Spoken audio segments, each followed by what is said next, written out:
से समाप्त करने के लिए, मूल निवासी बहुजनों के मुक्ति के लिए एक संग्राम बहुजन मुक्ति पार्टी के जरिए शुरू किया जा चुका है और उसका मुहिम आज, उसका आंदोलन आज देश भर में दिखाई दे रहा है। साथियों, इस देश में अगर देखा जाए तो केंद्र में लगातार पिछले 75 साल से जो रूलिंग पार्टी रही वो कांग्रेस और बीजेपी रही। कांग्रेस और बीजेपी के रूलिंग पार्टी बनने के पीछे एक बड़ा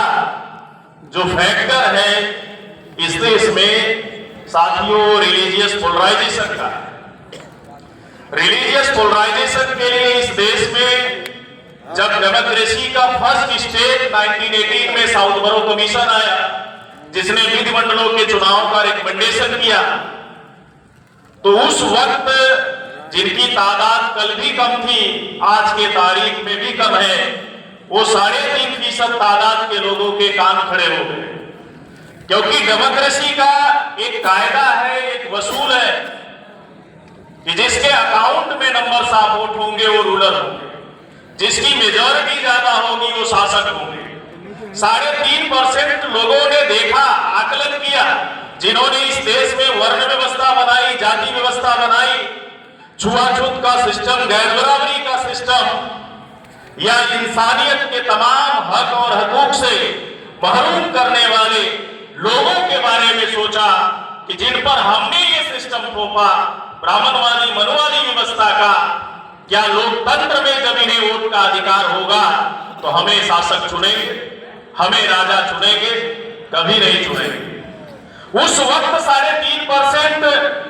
लोगों ने, उनके इंटेलेक्चुअल और स्कॉलर्स ने, बुद्धिजीवियों ने चिंतन किया और मंथन किया और अपने आप को बहुसंख्य बनाने के लिए रिलीजियस पोलराइजेशन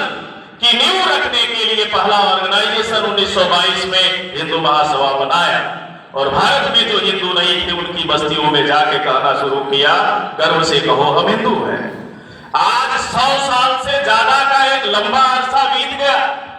इस देश में कम संख्या के 3.5% लोग अपने आप को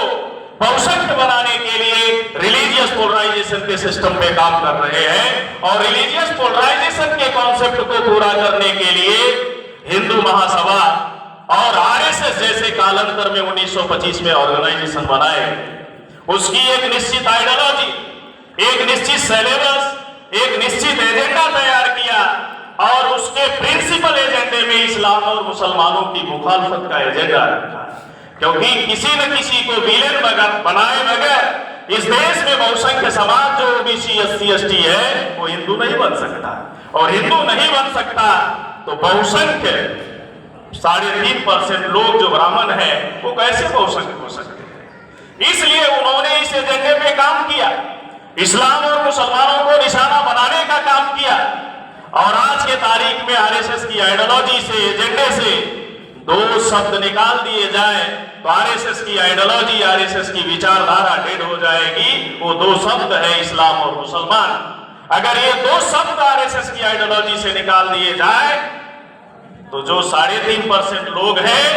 वो 3.5% ही रहेंगे, कभी भी इस देश में मेजॉरिटी में तब्दील नहीं हो सकते। इस देश में गौर करने वाली बात है, खास तौर से भारत के मुसलमानों को, कि गुलाम भारत में भारत का मुसलमान ज्यादा बेदार था। भारत के उस सामाजिक ढांचे से रूबरू था, परिचित था,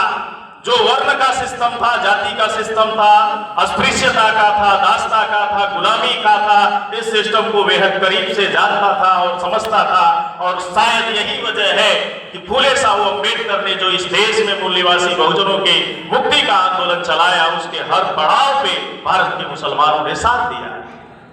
आगे चलकर इस देश को उन्होंने तकसीम करने का काम किया। तकसीम करने के बाद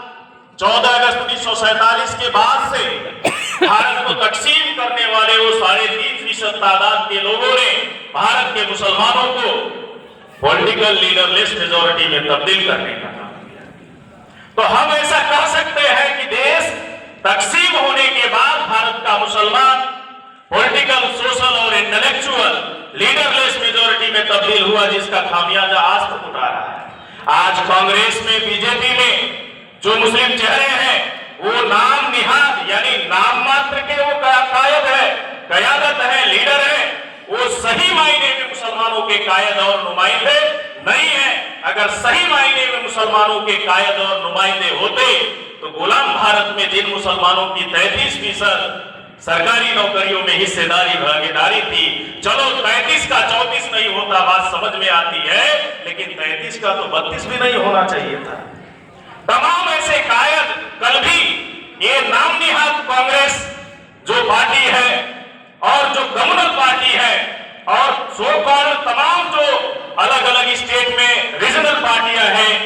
वो सेकुलर होने का ढोंग करने वाली जो पार्टियां हैं, उनमें तमाम मुस्लिम चेहरे आपको अलग अलग हिस्सों में देखने को मिलते होंगे। लेकिन वाकई में सच्चे कायद होते तो आज भारत के मुसलमानों की मॉब लिंचिंग नहीं होती, फर्जी लफ्ज़ के नाम पर हत्याएं नहीं होती, फर्जी गौकसी के नाम पर उनके कत्लेआम नहीं होते, मुसलमानों के तहजीब को कभी मॉब लिंचिंग के नाम पर, कभी गौकसी के नाम पर, कभी लफ्ज़ के नाम पर और तहजीब को पार्लियामेंट के अंदर कभी 3 तलाक पे कानून बनाए जाते, कभी धर्मांतरण पे कानून बनाए जाते, कभी सीए, कभी एनआरसी, कभी एनपीआर बनाए जाते। यही नहीं, कभी नमाज, अजान, हिजाब पे पाबंदी आयत करने की ही बात नहीं हो रही है, बल्कि नबी के सामने गुस्ताखी जैसे मसाइल भी आजाद हो गए। तो इसके पीछे खास तौर से भारत के मुस्लिम इंटेलेक्चुअल जिम्मेदार हैं, मुसलमानों के वे कायद जिम्मेदार हैं कि आज के तारीख में मुसलमानों के साथ ये जो मसाइल जुड़े हुए हैं, उसके पीछे आरएसएस की जहरीली आइडियोलॉजी और विचारधारा काम कर रही है। और उस जहरीली विचारधारा का कोई काट नहीं है। आज अगर उस जहरीली विचारधारा का कोई काट है तो इस देश में भारत मुक्ति मोर्चा के राष्ट्रीय अध्यक्ष आली जनाब मान्यवर वाउन मेश्राम साहब देश भर में आरएसएस की विचारधारा को खत्म करने के लिए काम कर रहे हैं। इस विचारधारा